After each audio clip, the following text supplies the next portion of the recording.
Welcome to the Garden Report, powered by Blue Apron on CLNS Radio and Celtics blog. I am Jared Weiss, and I'm joined by Jimmy Toscano in the middle and Kevin O'Connor on the outside. The Celtics fall 101 to 94. That's right, the Kevin O'Connor of The Ringer and the Jimmy Toscano of Metro Boston tonight.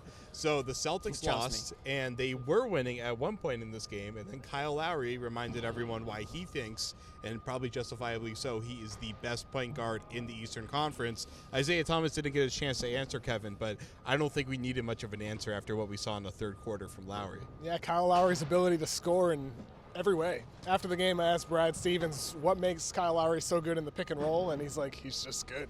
You know, and then he rattled off. He can score from all levels. He can shoot the three. He can pull up from mid-range. He's strong enough to get to the rim. Dude's a beast. He's a beast. He is a beast. The way he plays the game and just his attitude. Like, you know, he just doesn't give an F about anybody else on the court. When he's out there, he truly believes he's the best player on the court, no matter who he's up against. Most of the time, he's right. He usually is, yeah. Exactly. Most of the time, he's right, and that shows in his game, his confidence, getting to the lane. Him and DeRozan are two of the best guys at getting to the lane and drawing fouls. He went to the line 13 times tonight, shot 50% from the field, 50% from three. I mean, this guy was by far and away the best player on the court without Isaiah.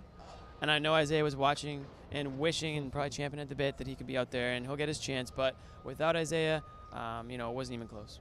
And so Lowry was great in the third quarter, and then it was Norm Powell time in the early fourth. He had, I think it was 6 or 8 quick points early in that, because the Celtics were just starting to, it looked like they were going to be able to chip away and narrow that lead. And then Powell and DeRozan had some crucial baskets there. Kevin, you've watched the Raptors play a decent amount this year, or at least more than the two of us have.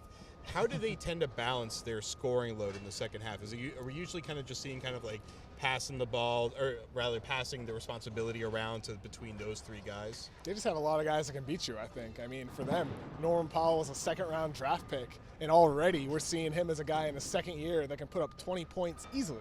I mean, those points came easy in some ways, it seemed. They just have a lot of guys that have developed quickly, that are able to play off each other, and that's why they're the second-best team in the Eastern Conference behind Cleveland.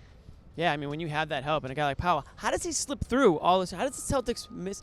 They scout all year. Danny Ainge is going to all parts of the world, and a guy like Powell slips through, and, he's got to cut, a first-round pick, last year, and Jimmy Young sitting on the bench. It's kind of frustrating to see that. But Powell, Brad Stevens mentioned him a couple times after the game. This guy is quick, and he was zipping to the lane. He was blowing by defenders, getting to the hoop. You like that aggressiveness. He's nimble and he's explosive. And by the way, don't forget, they did trade up to take Kelly Olynyk over Giannis Antetokounmpo. So you had to bring that up. There are a lot of other teams that made that mistake as well. So way to go, Jared. Nobody's perfect. Way to go. So never forget. But we're going to come back in part 2, and we're going to talk about the other side of the ball, where the Raptors just put up a brick wall on defense. We'll be right back on the Garden Report, powered by Blue Apron. Do not forget to go to blueapron.com/Garden Report for 3 free meals and free shipping. And you can cook as well as I do. And I don't cook very well, but you'll probably cook better than me. So we'll be back in part 2.